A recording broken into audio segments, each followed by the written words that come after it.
नमस्कार दोस्तों, welcome back to my channel जहां आपको मिलता है सिर्फ और सिर्फ एंटरटेनमेंट। और आज मैं आपके साथ एवेंजर्स फॉरएवर की स्टोरी शेयर करने वाला हूं। तो दोस्तों, ये कहानी अर्थ 818 में सेट है और यहाँ के कैरेक्टर्स भी बहुत अलग है और इसी के आगे के इश्यूज हमारे चल रहे सीरीज एवेंजर्स असेंबल में कनेक्ट हो जाएंगे। तो गाइस, ऐसे ही ऑसम कंटेंट मैं लाते रहता हूँ। तो अगर आप मेरे चैनल पर नए हो तो वीडियो को लाइक कर देना और चैनल पर नए हो तो सब्सक्राइब कर देना और साथ ही बेल आइकन को ऑल पे सेट कर देना ताकि मेरी आने वाली हर एक वीडियो का नोटिफिकेशन आपको मिल सके।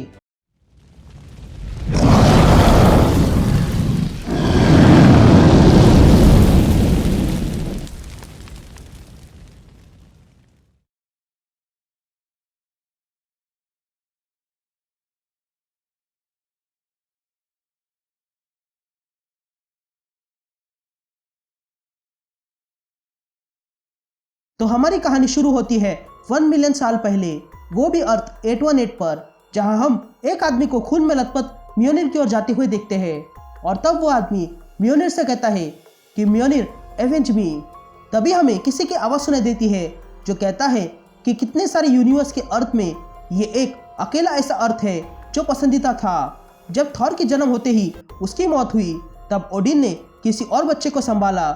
वो बच्चा इंसान का था, एक ऐसी नस्ल जो बढ़ रही थी।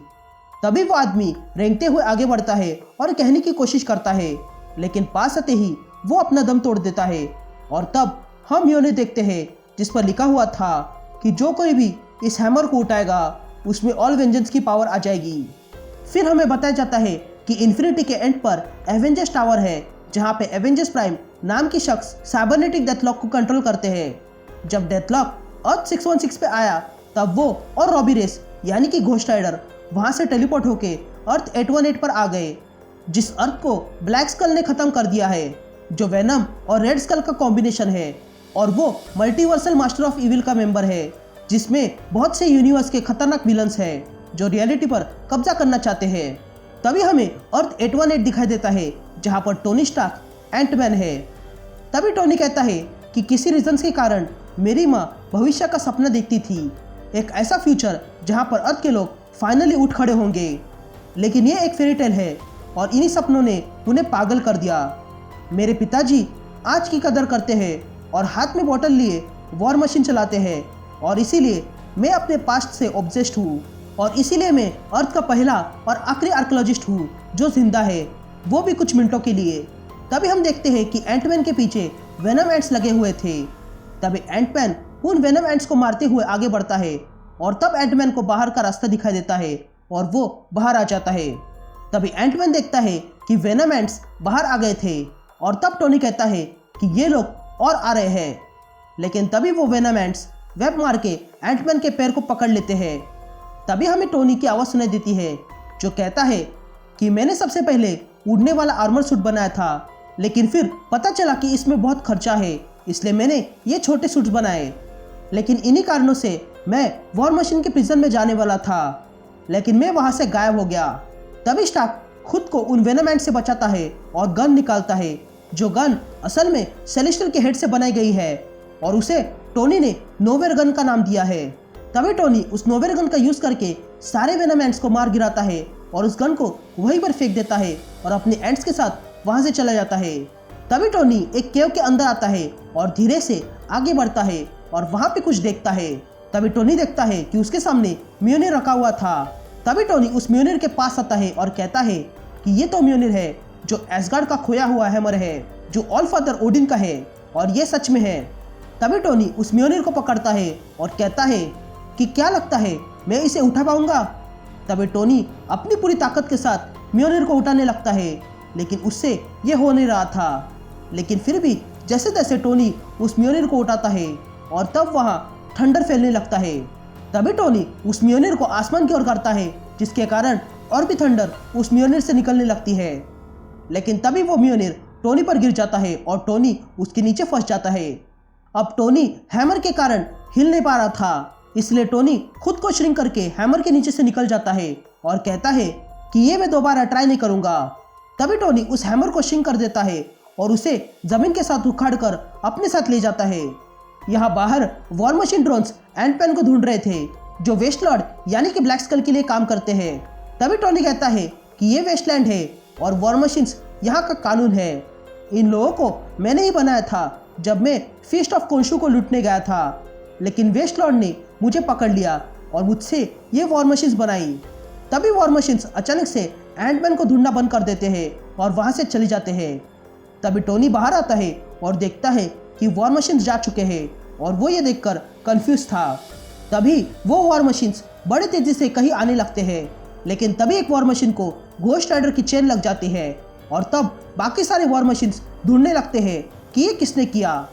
लेकिन तभी वहाँ घोस्ट राइडर अपनी कार लेकर आ जाता है और सारे वॉर मशीन्स को फोड़ने लगता है। तभी हम देखते हैं कि घोस्ट राइडर की कार में डेथलॉक भी था और ये दोनों मिलकर वॉर मशीन्स को मारने लगते हैं।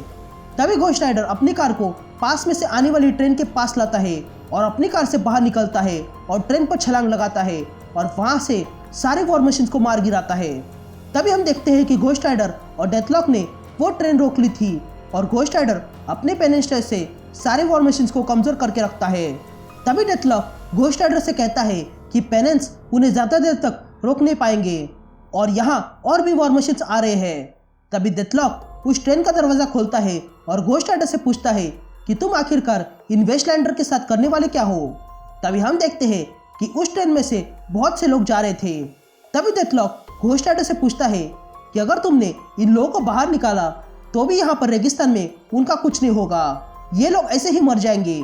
तभी घोस्ट राइडर ट्रेन के आगे के हिस्से को लात मारता है और फेंक देता है। तभी डेथलॉक घोस्ट राइडर से कहता है कि ये तुम क्या कर रहे हो, जिस पर घोस्ट राइडर कहता है कि मेरा नाम है घोस्ट राइडर और चलो राइड पे चलते हैं।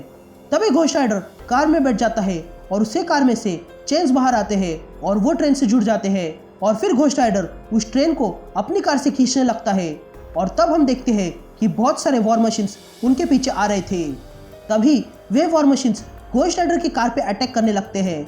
तो वही कार के अंदर डेथलॉक घोस्ट राइडर से पूछता है कि हम कहाँ जा रहे हैं, क्योंकि मास्टर ऑफ इविल ने इस अर्थ के सबसे पहले हीरोज को खत्म कर दिया है और तब से ये दुनिया खत्म सी हो गई है। यहाँ वेस्ट लॉर्ड का राज है। यह प्लेनेट एक कैद खाना है, जिस पर घोस्ट राइडर कहता है कि यहाँ पर एवेंजर्स होने चाहिए। तभी हम एंटमैन को देखते हैं जो घोस्ट राइडर को ट्रेन लेकर जाते हुए देखता है। यहाँ डेथलॉक घोस्ट राइडर से कहता है कि अर्थ के हीरोज 1 मिलियन साल पहले ही मर चुके हैं और वेस्ट लॉर्ड ने यहाँ के इंसानों की आत्मा को चोट पहुंचाई है।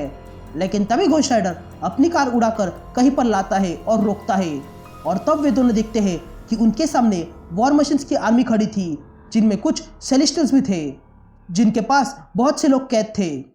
तभी वहां ब्लैक स्कल आ जाता है और कहता है कि वॉर मशीन्स सही कह रहे थे कि तुम सच में घोस्ट राइडर हो, लेकिन ये पॉसिबल नहीं है, तो इसलिए तुम्हें खुद को एक्सप्लेन करना होगा और सबसे पहले तुम्हें मेरे सामने झुकना होगा। तभी घोस्ट राइडर और डेथलॉक बाहर आ जाते हैं।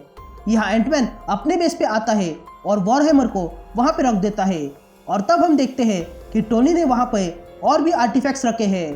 तभी टोनी वहाँ पर बनाए हुए 1 मिलियन एवेंजर्स के सिंबल को देखने लगता है और कहता है कि मैंने एक और रेलिक ढूंढा है जो ओडिन का हैमर है, लेकिन बाहर मैंने और भी अजीब सी चीज़ें देखी है। और तब वहाँ vision, infinity thing, moon night और वंडरमैन आ जाते हैं।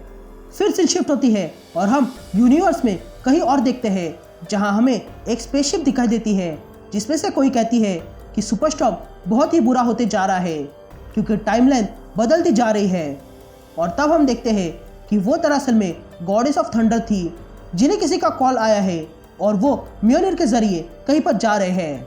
फिर सीन शिफ्ट होती है और हम ब्लैक स्कल को देखते हैं जो घोस्ट राइडर को बांधकर उसे टॉर्चर कर रहा था। और तब ब्लैक स्कल चेन सॉ निकालता है। तभी घोस्ट राइडर की आवाज़ हमें सुनाई देती है जो कहता है कि न जाने यहाँ कितना समय हो गया है, उसने मुझे यहाँ स्ट्रेच करके रखा है और चारों तरफ से सिम्बियोट ही सिम्बियोट है जिससे कि मुझे बांध के रखा है। मुझे पता नहीं है कि इतना कोई दर्द कैसे सह सकता है, लेकिन ब्लैक स्कल कहता है कि उसने मेरे जैसे बहुत को मारा है और वो जानता है कि घोस्ट राइडर को कैसे दर्द दिया जाता है, पर मैं शांत रहूँगा किसी कब्र की तरह, फिर भले ही उसका चेनसॉ मुझे गहरा घाव क्यों न दे। लेकिन तभी ब्लैक स्कल अपनी चेनसॉ से घोस्ट राइडर का पैर काटकर अलग कर देता है और वो पैर का हिस्सा अपने गार्ड को दे देता है और घोस्ट राइडर से कहता है कि अब से तुम्हारा घूमना बंद हो गया और तुम्हारी कार भी तोड़ दी जाएगी। लेकिन तभी वो गार्ड उस घोस्ट राइडर के पैर को छूते ही भस्म हो जाता है जिसे देखकर ब्लैक स्कल कहता है कि ये तो लाजवाब है। लेकिन तभी घोस्ट राइडर अपना हाथ उन सिम्बियोट से अलग करता है और ब्लैक स्कल पे अटैक कर देता है। लेकिन ब्लैक स्कल इसके लिए तैयार था और ब्लैक स्कल अपना हाथ बड़ा करके घोस्ट राइडर पे मारता है और कहता है कि इस दुनिया की कोई भी ताकत मुझे रोक नहीं सकती है। अब घोस्ट राइडर बहुत कमजोर पड़ चुका था और तब ब्लैक स्कल घोस्ट राइडर को उठाता है और कहता है कि कौन हो तुम और तुम इस यूनिवर्स में कैसे आए और किसने तुम्हें यहाँ पर भेजा।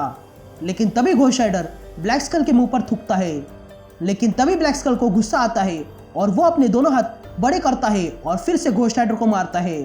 तभी हमें घोस्ट राइडर की आवाज़ सुनाई देती है जो कहता है कि ब्लैक स्कल ने फेंस बना कर रखी है, जहाँ पर फेंस के बाहर वेस्टलैंड है तो वही फेंस के अंदर उसने लोगों के लिए स्वर्ग बना के रखा है जो झूठ से बना हुआ है। तभी हमें वहाँ के लोग दिखाई देते हैं जिन पर हाइड्रा का टैटू लगाया गया है। यहाँ हम 2 वॉर मशीन्स को देखते हैं जो घोस्ट राइडर को उठाकर एक जेल में डाल देते हैं जहाँ पर पहले से ही डेथलॉक था। तभी डेथलॉक घोस्ट राइडर से कहता है कि ब्लैक स्कल ने तुम्हारा पैर काट दिया ना, अब तुम ऐसी हालत में हो कि तुम फिर से इंसान भी नहीं बन सकते हो, क्योंकि इंसान बन गए तो तुम यही दर्द से मर जाओगे और अगर तुम घोस्ट राइडर बन के रहे तो तुम भूल जाओगे कि तुम कभी इंसान थे। क्या तुम मुझे सुन सकते हो राइडर? तुम्हें यहाँ किसी कारण से लाया गया है। तुम बाकी राइडर जैसे नहीं हो और ना ही तुम स्पिरिट ऑफ वेंजेंस हो जिनसे मैं मिला हूँ। लेकिन तभी घोस्ट राइडर फिर से जाग जाता है और अपनी फ्लेम्स बढ़ाता है। लेकिन तभी कुछ रॉड्स आके घोस्ट राइडर के स्कल में घुस जाते हैं। तभी हम फिर से देखते हैं कि ब्लैक स्कल ने घोस्ट राइडर को टॉर्चर करने के लिए लाया था। लेकिन तभी घोस्ट राइडर जोर से चिल्लाता है और अपने मुंह से आग निकालता है जिसके कारण दोनों भी नीचे गिर जाते हैं। लेकिन तभी वहाँ वॉर मशीन्स आते हैं और फिर से घोस्ट राइडर को बांधकर एक अंधेरे कमरे में फेंक देते हैं। फिर हम दोबारा से ब्लैक स्कल को देखते हैं जो घोस्ट राइडर को टॉर्चर कर रहा था और उसे अपना नाम पूछने लगता है। लेकिन तभी घोस्ट राइडर शांत हो जाता है और तब दीवार तोड़ते हुए घोस्ट राइडर की कार अंदर आ जाती है। तभी ब्लैक स्कल उस कार से लड़ने लगता है तो वही घोस्ट राइडर कार के आने से फिर से उठने की कोशिश करता है, लेकिन एक पैर कटा होने के कारण वो ये कर नहीं पा रहा था। लेकिन तभी घोस्ट राइडर देखता है कि उसके आसपास आग फैल जाती है और तब घोस्ट राइडर के सामने घोस्ट गॉब्लिन आ जाता है जो नॉर्मन ऑसबॉर्न है जो घोस्ट राइडर बन चुका है। तभी घोस्ट गॉब्लिन ब्लैक स्कल से कहता है कि तुमने यहाँ घोस्ट राइडर को कैद करके रखा है और मुझे बुलाया नहीं। मैं भी इसके साथ खेलना चाहता हूँ और मैं कब इसका स्वर ले सकता हूँ। फिर सीन शिफ्ट होती है और हम घोस्ट राइडर की कार को देखते हैं जिसे सिम्बियोट से बांध के रखा था और तब ब्लैक स्कल घोस्ट गॉब्लिन से बात करने लगता है। तभी ब्लैक स्कल घोस्ट गॉब्लिन से कहता है कि ऑसबॉर्न मुझे बताओ कि तुम इतने सारे यूनिवर्स जा चुके हो घोस्ट राइडर को मारने के लिए, तो क्या तुम ऐसे घोस्ट राइडर से मिल चुके हो? जिस पर घोस्ट गॉब्लिन कहता है कि पता नहीं, लेकिन ऐसा कुछ मैंने पहली बार देखा है। ये बाकी राइडर्स की तरह नहीं है और ना ही इससे मेफिस्टो की स्मेल आ रही है। लेकिन मेरी एडवाइस सुन लो, अब ये समय नहीं है खेलने का और अगर मैं तुम्हारी जगह पे होता तो मैं कब का इस राइडर को मार चुका होता। तभी हम देखते हैं कि घोस्ट गॉब्लिन के पास राइडर्स के स्कल से भरा हुआ एक बैग था। फिर हम वापस घोस्ट राइडर को जेल में देखते हैं जहाँ पर डेथलॉक है। तभी हमें घोस्ट राइडर की आवाज़ सुनाई देती है जो कहता है कि ऑल राइडर आ रहा है और अगर मैं सो गया तो मैं इंसान बन जाऊंगा और इंसान बनते ही मेरी मौत हो जाएगी, तो इसलिए मुझे दर्द सहना होगा और जागते रहना होगा। फिर हम घोस्ट राइडर को देखते हैं जो जेल से बाहर निकलने की कोशिश करता है और तब ब्लैक स्कल उसे कैमरे से देख रहा था और कहता है कि तुम सोच रहे होंगे कि आज मैंने तुमसे सवाल क्यों नहीं पूछा, या फिर तुम सोच रहे होंगे कि तुम्हें इतनी सारी चीखें कैसे सुनाई दे रही है, लेकिन ये राज तो तुम्हें ही ढूंढना होगा। तभी घोस्ट राइडर वहाँ का दरवाज़ा खोलकर अंदर आ जाता है और देखता है कि वहाँ पर बहुत सारे रॉबी थे जो एक दूसरे को मार रहे थे। तभी ब्लैक स्कल घोस्ट राइडर से कहता है कि मिलो तुम्हारे बहुत सारे वेरिएंट्स हैं जिन्हें मैं हर एक यूनिवर्स से पकड़ कर लाया हूँ। इनमें से कुछ तो बहुत ही जल्दी कमज़ोर निकले और अब यहाँ सड़ रहे हैं, लेकिन मैंने इन्हें बाहर निकलने का मौका दिया है ये कहकर कि जो कोई भी एंड तक जिंदा रहेगा वो ही आज़ाद होगा। तभी सारे रॉबी एक दूसरे पर अटैक कर देते हैं और एक दूसरे को मारने लगते हैं। तभी घोस्ट राइडर सारे रॉबी को देखता है जो एक दूसरे को मार रहे थे और तब घोस्ट राइडर की फ्लेम्स और बढ़ जाती है और अगले ही पल घोस्ट राइडर देखता है कि वो अकेला ही खड़ा था और बाकी सब मारे जा चुके थे। फिर हम दोबारा घोस्ट राइडर को जेल में देखते हैं जहाँ पर डेथलॉक घोस्ट राइडर से कहता है कि आखिरकार ब्लैक स्कल ने तुम्हें अंदर से तोड़ दिया जिस पर घोस्ट राइडर कहता है कि नहीं, ये मैंने किया।